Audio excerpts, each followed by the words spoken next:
नमस्कार दोस्तों, BCR news में आपका स्वागत है। मैं हूं आपका होस्ट है दोस्त अजय शास्त्री। जी हां दोस्तों, जैसे कि आप सभी जानते हैं कि बॉलीवुड में आजकल बड़ी ही हलचल मची हुई है।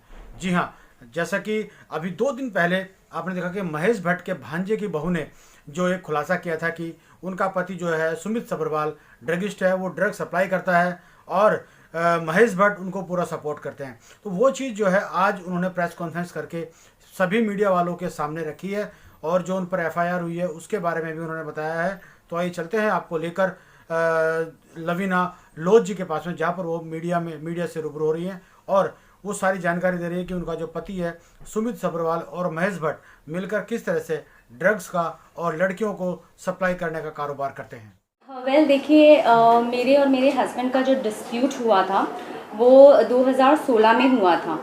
वो इसलिए हुआ था क्योंकि मैंने बहुत सारी इलीगल एक्टिविटीज़ होते हुए देखी।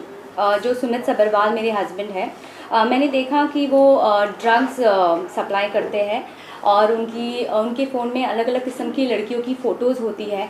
वो डायरेक्टर्स को दिखाते हैं और लड़कियां सप्लाई करते हैं डायरेक्टर्स को। तो ये कुछ ज़्यादा हो रहा था, इसीलिए मैंने डिवोर्स फाइल किया है। और ये बात की जानकारी मैंने महेश भट्ट की बहन कुमकुम सहगल को भी दी और महेश भट्ट को भी दी और मुकेश भट्ट को भी दी। तो ये सब ऑलरेडी ये बात जानते थे। तो जब मैं महेश भट्ट के ऑफिस में गई ये बात बताने, तो महेश भट्ट मुझ पे चिल्लाने लगे। पहले तो उन्होंने बोला मुझे कि ओ बेटा बेटा आओ आओ कैबिन पे आओ, क्या हुआ ऐसे मुझे बोलकर कैबिन में अंदर बुलाया। और फिर वो मैंने उनको बताया कि सुमित ड्रग्स करता है, सुमित लड़कियां सप्लाई करता है, ही इज़ इनटू प्रोस्टिट्यूशन। मैंने सब बताया, he is womanising. He started shouting at me. वो मुझ पर जोर जोर से चिल्लाने लगे। उन्होंने मुझसे कहा कि वो जो भी करता है तू बीच में मत आ, ये सब के बीच में तू आएगी तो तुझे और तेरी पूरी फैमिली को ख़त्म कर देंगे। ऐसा उन्होंने मुझे स्टेटमेंट दिया। और उसके बाद वो मुझे ज़ोर ज़ोर से गंदी गंदी गालियाँ देने लगे। वहाँ पे कुमकुम सहगल जो महेश भट्ट की बहन वो भी बैठी थी, मुकेश भट्ट भी बैठा था और सुमित सब्रवाल वो भी बैठे थे। तो ये हुआ और फिर मैं रोते रोते निकल गई और मैंने इमीडिएटली पुलिस कंप्लेन किया, लेकिन पुलिस भी मेरा कंप्लेन लेने के लिए तैयार नहीं थी। फिर भी मैंने उनको कितना रिक्वेस्ट करके मैं तभी के तभी पुलिस लेकर विशेष फिल्म्स गई और वहाँ पे पुलिस मेरे साथ आए, पूरा इंक्वायरी हुआ और मैंने उनसे कहा कि प्लीज़ आप सीसीटीवी चेक कीजिए, इन्होंने कैसे मुझे धमकाया है। जबकि मुझे पता है, मैं फैमिली रह चुकी हूँ उनकी, मुझे पता है वहाँ सीसीटीवी कैमरा था। पुलिस मुझे कहता वहाँ मैडम सीसीटीवी है ही नहीं, तो हम फुटेज कहाँ से निकालें, ये मुझे पुलिस कहता है, जबकि मुझे पता है कि सीसीटीवी फुटेज वहाँ है। एनीवेज, उसके बाद 2016 में जो भी प्रोटोकॉल्स थे, मैंने एक प्रोटोकॉल फॉलो किया। लीगली हर कोर्ट में केस फाइल किया है। मेरे एटलीस्ट 5 कोर्ट में केस चल रहे हैं। मैंने वो किया, मैंने एफआईआर किया। एफआईआर भी बहुत मुश्किल से हुआ क्योंकि जब मैं गई थी तो उन्होंने लिया ही नहीं, पुलिस ने एफआईआर लिया ही नहीं। फिर मेरी लॉयर की मदद से उन्होंने फाइनली एफआईआर ले लिया। फिर मैंने कोर्ट में केस दाखिल किया और 2016 से केस चल रहा था। लेकिन उसके बावजूद इन्होंने मुझे इतना परेशान कर दिया है, इतना परेशान कर दिया है।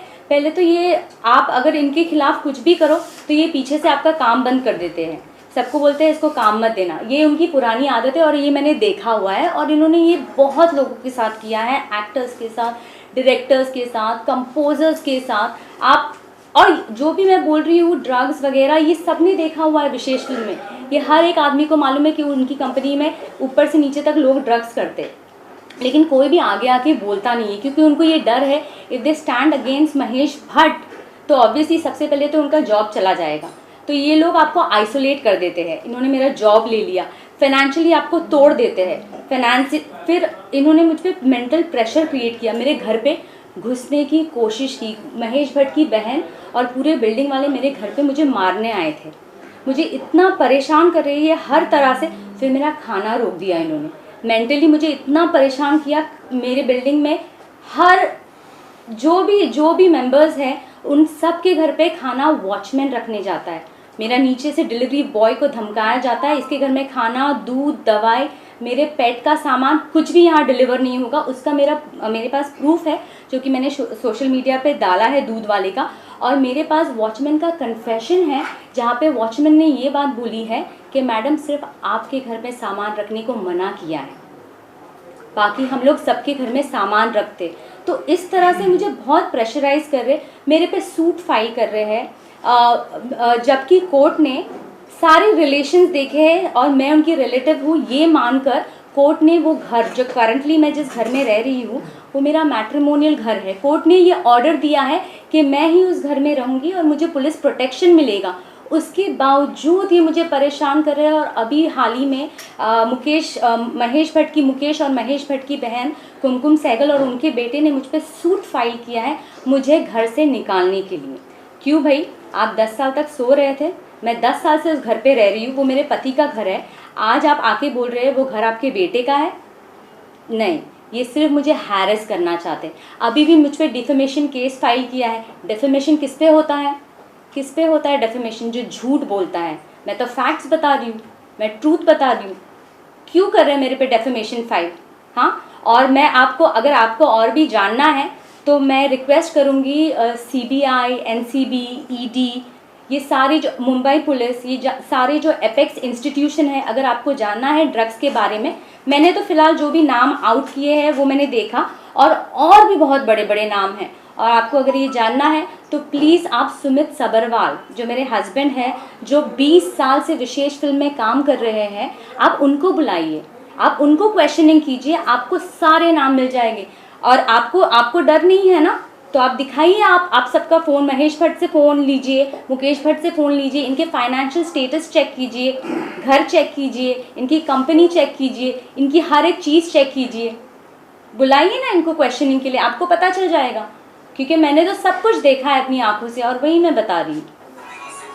आपने कहा कि पुलिस के बारे में आपने कहा कि पुलिस ने FIR नहीं ली, क्या हुआ था? पुलिस ने क्या काम नहीं किया था? पुलिस स्टेशन FIR जो आपने करवाया था, ये जो महेश भट्ट और मुकेश भट्ट के साथ आपने जो गाली गलौज हुई थी उसके बाद करवाया था, और क्या FIR में इन दोनों का भी नाम है?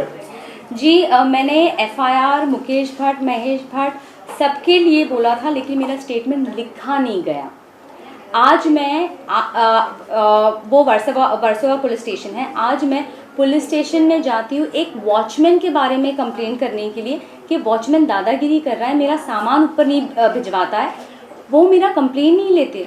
मैं 100 डायल करती हूँ, मैंने 3 बार 100 डायल करके पुलिस वाले को बुलाया, उनका नाम मिस्टर सचिन वर्तक है, वो आकर मुझ पर चिल्लाते हैं। उन्होंने वॉचमैन को कुछ भी नहीं बोला। आपने जो कहा कि पहले FIR नहीं ले रहे थे, पर वकील ने जब इंटरफेयर किया तब आपका FIR हुआ। हम जानना चाहते हैं क्या उस FIR में आपने महेश भट्ट और मुकेश भट्ट का नाम भी डलवाया था? नहीं, वो नहीं ले रहे थे। पुलिस जो लॉयर ने, मैंने तो बोला था, मैंने स्टेटमेंट में बोला था मुकेश जी और महेश भट्ट का नाम, उन्होंने नहीं लिखा। मैंने आज वॉचमैन के लिए भी कंप्लेन लिखाया था। मैंने पुलिस वाले को बोला वॉचमैन दादागिरी करता है, वॉचमैन ऊपर आता है मेरे, वॉचमैन ने धमकी दी है, दूध वाले को बोला कि तुझे मारूंगा, यहाँ आएगा, ऐसा मैंने बोला। पुलिस वाले ने क्या लिखा पुलिस वाले ने ये लिखा कि बिल्डिंग में आना मना है, बिल्डिंग के रूल्स है कि सेक्रेटरी ने बैन किया हुआ है। ये मेरा स्टेटमेंट था ही नहीं। फिर उन्होंने पूरा पन्ना फाड़ दिया। मैंने पुलिस वाले को बोला आप मेरा स्टेटमेंट भी नहीं लिख रहे ठीक से, वो मेरा स्टेटमेंट लिख ही नहीं रहे। आपको क्यों लग रहा है कि आज मैं जनता के पास आई हूँ ताकि मेरी आवाज़ पहुँचे और जो मैं कहना चाहती हूँ वो सच मेरे ज़रिए डायरेक्ट जनता को पहुँचे? इसीलिए मैं आज बाहर आई हूँ, क्योंकि अथॉरिटीज़ सुन नहीं रही है। और फिर उसके बाद भी मैं DCP सर के पास गई, जो मिस्टर त्रिमुखे हैं, उनके पास भी गई कंप्लेन करने के लिए, और मैंने उनको बताया कि ये सब हो रहा है, मेरा खाना पीना बंद कर दिया है, मुझे ये टॉर्चर कर रहे हैं। मुझसे सेक्रेटरी बोलता है कि आप 10 बार नीचे आओ सामान लेने, 10 बार नीचे इसलिए आओ ताकि वो पीछे से घुस के मेरे घर का कब्जा ले सके, इसीलिए मुझे बुलाया जाता है 10 बार नीचे। ये बात मैंने DCP सर से कही, कोई एक्शन नहीं है। वो जो वॉचमैन मुझे परेशान कर रहा है, इतना परेशान कर रहा है, उन्होंने एक वॉचमैन को नहीं निकाला है। जो मेरी सेफ्टी का सवाल है, अगर एक औरत जाकर कंप्लेन करती है पुलिस स्टेशन में तो उसका एक्शन लेना चाहिए कि नहीं लेना चाहिए? ये लोग बिल्कुल एक्शन नहीं ले रहे। मैम जिस क्या एफआईआर में किसका किसका नाम है और कितने लोगों का नाम है? एफआईआर में सुमित सबरवाल का नाम है फ़िलहाल, और मैंने ये भी जो महेश भट्ट की बहन है उनका भी नाम मैंने लिखवाया है, और साहिल सहगल का भी नाम है जो महेश भट्ट की बहन के बेटे हैं। मैंने महेश भट्ट की बहन का नाम इसलिए लिखवाया है क्योंकि महेश भट्ट की बहन और सुमित सबरवाल ने मेरी 90 लाख की ज्वेलरी चुराई है। उन्होंने, उनका एक जॉइंट लॉकर है इलाहाबाद जुहू बैंक में, जहां सुमित सबरवाल और कुमकुम सहगल ने मेरी ज्वेलरी रखी हुई थी। तो मैंने उस पुलिस को बताया कि वहां मेरी ज्वेलरी है। पुलिस 5 मई 2016 को वहां जाती है। महेश भट्ट की बहन कुमकुम सहगल और सुमित सबरवाल 4 मई को ऑपरेट करते हैं लॉकर और ज्वेलरी खाली कर देते हैं, और 5 मई को पुलिस जाती है और पुलिस बोलती है मैडम आपकी ज्वेलरी नहीं है वहाँ पर। तो कहाँ है मेरी ज्वेलरी? मैंने तो कंप्लेन लिखाई है ना अथॉरिटीज़ को। आज 4 साल हो गए मैंने कंप्लेन लिखाई है कि इन्होंने मेरी ज्वेलरी चुराई है, तो आपने अभी तक एक्शन नहीं लिया है। और अब आप मुझसे मेरा घर लेना चाहते हैं, जो मेरा मैट्रिमोनियल हाउस है। मुझसे मेरी ज्वेलरी ले ली, मेरा पैसा ले लिया, मेरा जॉब ले लिया, मेरा घर ले लिया, मुझ पे डेफेमेशन केस फाइल कर रहे हैं मेरी आवाज़ को दबाने के लिए। मुझे एकदम सांस लेने नहीं हो रहा है हर जगह से। इतना मुझे चोक कर दिया, इतना आइसोलेट कर दिया है। लवीना जी, आखिरी बार आप महेश भट्ट और मुकेश भट्ट से कब आपकी मुलाकात हुई थी? आखिरी बार कौन से ईयर में मुलाकात हुई थी और किस तरह का व्यवहार था उनका? 2010 से लेकर 2016 तक मैं इनकी फैमिली मेम्बर थी, और इनके हर पार्टीज़, हर इवेंट्स, हर मेहंदी फंक्शन मैं थी। तो 2010 से लेकर 2015 तक मैं इनकी फैमिली मेम्बर थी, और इनके साथ मेरी मुलाकात लगातार होती रहती थी। और 2013 से 2015 में मैंने इनकी सारी फिल्मों में काम किया है as a film. I was part of the films. तो मैंने इनको बहुत करीब से देखा है, और लास्ट मेरी मुलाकात महेश जी और मुकेश जी से 2016 में हुई थी, और इन्होंने मुझे बहुत धमकाया और बहुत जलील किया जब मैं लास्ट महेश भट्ट से मिली थी।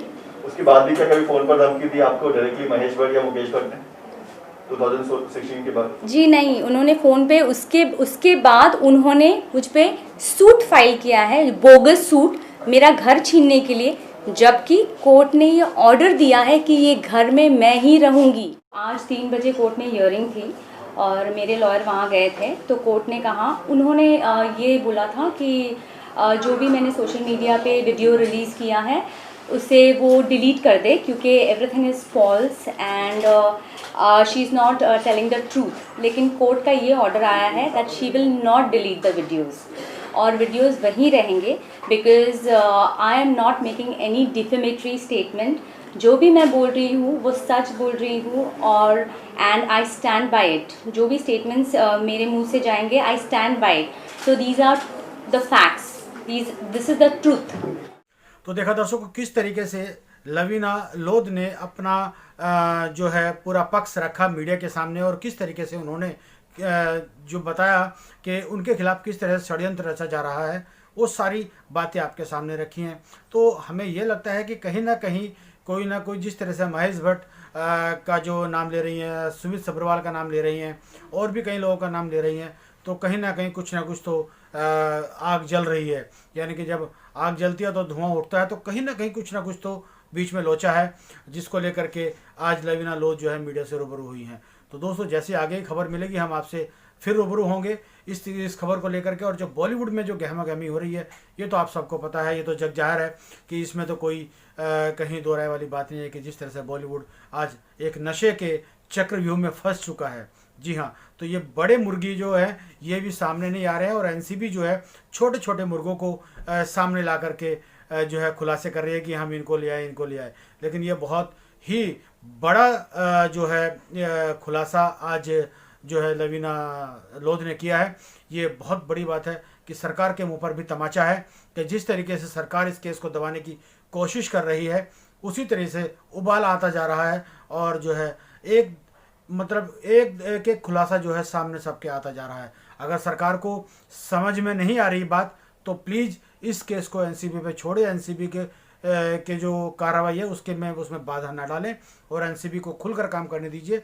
दूध का दूध, पानी का पानी हो जाएगा। जी हाँ दोस्तों, तो जल्दी हम आपसे फिर मिलेंगे। तब तक के लिए हम आपसे विदा लेते हैं, क्योंकि खुलासे अब बहुत जल्दी और बहुत ब्लास्ट वाले खुलासे होने शुरू हो गए हैं। तो दोस्तों, आपको मायूस नहीं करेंगे, जल्दी ही किसी नए खुलासे के साथ फिर आपसे रूबरू होंगे। तब तक के लिए हम आपसे विदा लेते हैं। नमस्कार। भारत माता की जय। वंदे मातरम। जय हिंद।